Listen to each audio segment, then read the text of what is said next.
Think about the last time someone asked you, "So, who are you?" Maybe it was a first date, a job interview, a new friend at a dinner party, and you probably did what most of us do. You listed your roles. I'm a project manager. I have 2 kids. I'm from Ohio. Or maybe you went the other direction. I'm really into hiking. I love cooking. I'm kind of a homebody. Either way, you answered a question about who you are by describing what you do or what you belong to. And I don't think that's wrong. I think it's actually very human. But here's what I've been sitting with lately. What if your roles aren't just things you do? What if they're data? What if the roles you've taken on, the ones you love, the ones that exhaust you, the ones you've held for years without questioning, what if all of them are quietly, constantly telling you something about who you actually are? That's what this video is about.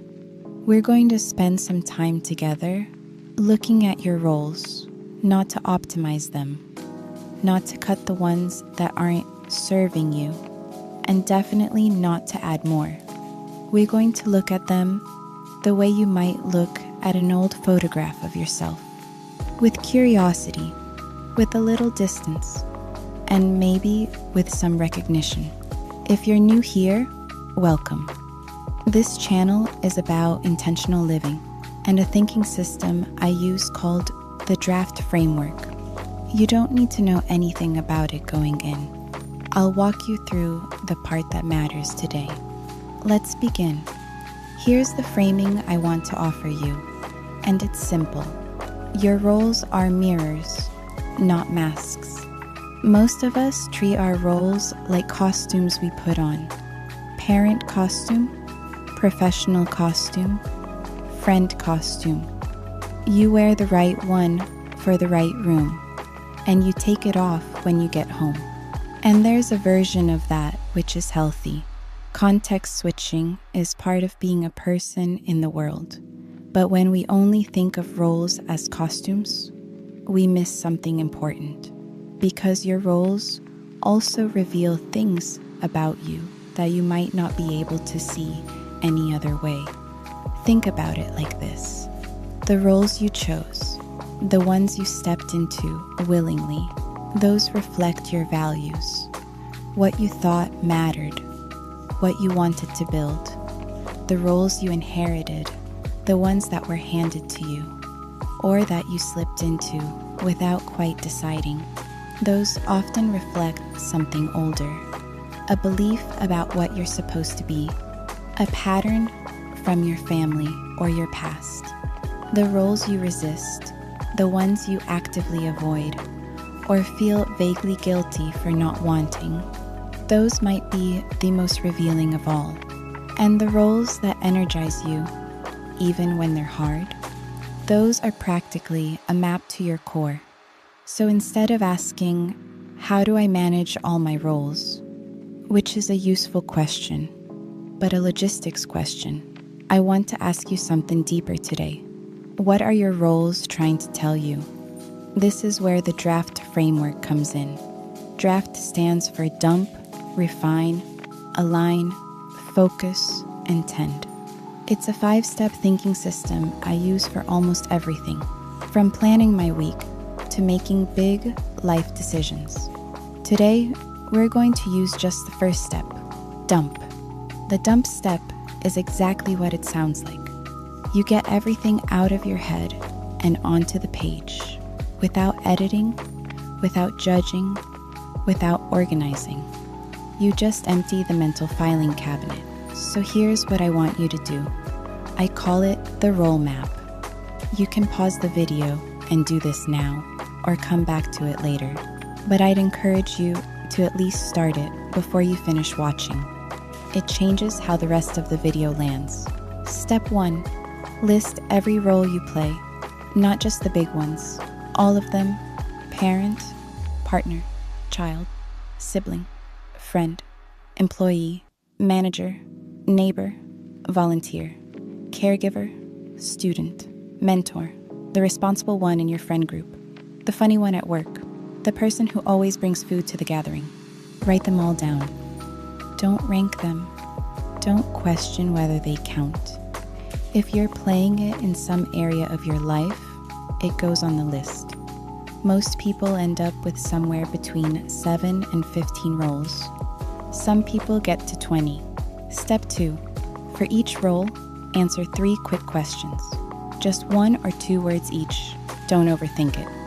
1. Did I choose this role, or did it choose me? 2. Does this role feel like me, or does it feel like a costume? 3. When I'm in this role, do I feel expanded or contracted? Expanded means you feel more like yourself, more alive, more present, more capable. Contracted means you feel smaller, more performative, more anxious, more like you're playing a part. Those aren't moral judgments.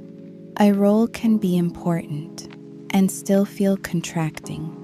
You can love someone deeply and find the role that comes with loving them exhausting. Both things can be true. Step 3. Look at the pattern. This is where it gets interesting. Look at your list. Where does chosen cluster? Where does inherited cluster? Which roles feel like you, and which feel like costumes you've been wearing so long? You forgot they weren't your skin? This is your role map, and it's one of the most honest self-portraits you'll ever make. Okay, let's talk about what you're actually looking at when you look at that map. The roles you chose tell you what you value. If you chose to be a mentor, you value growth in yourself and in others. If you chose to be deeply present in a creative community, you value expression and belonging. If you chose a caregiving role that wasn't required of you, you value connection and showing up for people. Your chosen roles are a record of your values in action, not the values you aspire to, the ones you actually live. The roles you inherited tell you what you were taught to believe about yourself. The responsible one, the peacekeeper, the capable one who doesn't need help. These inherited roles are rarely chosen consciously. They're assigned, usually in childhood, sometimes in early adulthood, and they become so familiar that we stop noticing we're playing them. Here's the question worth asking about an inherited role. Is this still true? Not, is this role useful? It might be. But is the story underneath it still true? Was it ever true? Or was it a story someone else needed you to inhabit? This is delicate territory, and I want to hold it gently. Some inherited roles fit. Some of them you'd choose again, even if you had the choice. But some of them are carrying old weight, and recognizing that is the beginning of something important. The roles you resist tell you where your edges are. If there's a role you feel vaguely guilty for not wanting, the role of the always available friend, the always present employee, the person who never says no, that resistance is information. It might mean the role conflicts with a core value. It might mean the role asks you to be someone you're not. Or it might mean the role represents something you want, but are afraid to want. Resistance isn't always avoidance. Sometimes it's discernment. And the roles that energize you, those are the ones to pay close attention to. When a role consistently makes you feel more like yourself, not easier, not simpler, but more you, that's a signal. That's your values and your identity in alignment. And that alignment is worth protecting, worth growing, worth building more of. So what do you do with all of this? The honest answer is, you sit with it. This isn't a problem to solve in an afternoon. The role map isn't a productivity exercise. It's a reflective one. The point isn't to immediately cut roles, or add roles, or restructure your entire life. The point is to see more clearly. But if you want a next step, a gentle one, here it is. Pick one role from your list. Just one. Ideally, one that surprised you. One that landed differently than you expected when you were writing. And ask yourself this question: does this role reflect who I am or who I was? Sometimes the answer is both, and I'm still figuring that out. That's a completely honest answer. Sometimes the answer is, this role belongs to a version of me I've quietly outgrown, and I haven't admitted that yet. And sometimes the answer is, this role is one of the most true things about me, and I've been undervaluing it. Whatever the answer, write it down, because the draft framework starts with getting the truth out of your head.